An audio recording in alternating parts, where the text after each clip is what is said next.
marinig natin yung sinasabi na ikaw kasi. Gutom na ako. Nakita na yung pagkain, no? Andyan na! Palagi ka naman gutom, palagi kang gutom. Andyan na? Hi.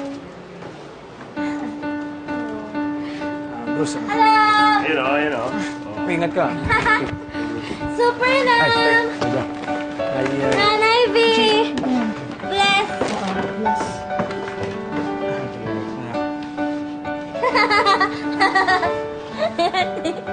Chichi, sila ang mami at daddy ko. So, lola mo rin, saka lolo mo sila. Si Lola V at si Lolo Edgar. Ang lakas naman makatanda ng lola. Pwede ba, Lovey na lang? Sige po. Bagay naman po sa inyo eh. Tsaka, hugis puso po yung mukha nyo. Talaga? Ika dito?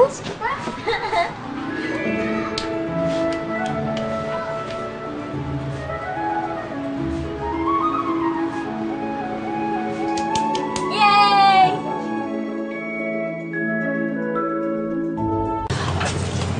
Eh, mukha namang walang violent reaction, ha? Hindi na yata ako kailangan dito. Tayo na nga. Ay, sandali naman. Stay. Kahit 5 minutes lang. Oo nga. Tsaka 7 taon yun. 7 taon 5 minutes, ha? Hintayin mo na tayo. Hintayin mo na tayo. Sige na. Hintayin mo na. Ay, teka, siyempre yung lolo rin, hindi lang labi, di ba? Bakal nagkuha. Yun, no? Chichi, halika nga. Tingin ka nga sa akin. Ang galing. Buti si Chichi, no? Walang ganon, katulad kay Tinay. Bakit? Ay, hindi nagtataka lang ako, Ninang. Di ba si Tinay may ganon? Buti si Chichi ho, wala, no? Buti naman. Para lang ho may alam kayo, hindi ho genetic yung ID ni Tinay. Kaya hindi ho porkit may ID si Tinay, eh mahahawa yung anak niya. Pumunta ba kayo dito para insultuhin yung kapatid ko? Peter, hindi naman ganun yung point ni Mami. Nagpunta nga po kami dito para magpasalamat sa inyo kasi ang ganda ng pagpapalaki nyo kay Chichi kahit wala kaming naitulong.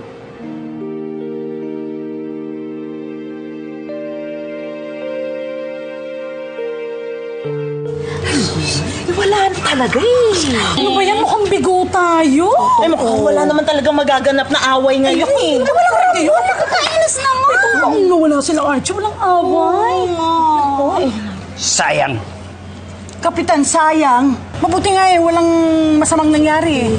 Well, alam mo naman na, matagal-tagal na rin akong hindi nakakapag-action, eh. Yun talaga yung habol na. Pero di bale, bayaan na lang nating maging happy si Tinay at Chichi. Sige na nga. Ano pa nga ba? Siyempre, di ba? O yan. Sabi ni Pa nga Sen. ba? Lola Ani, salamat po kasi pinayagan nyo kaming bumisita dito. Sana po maulit to.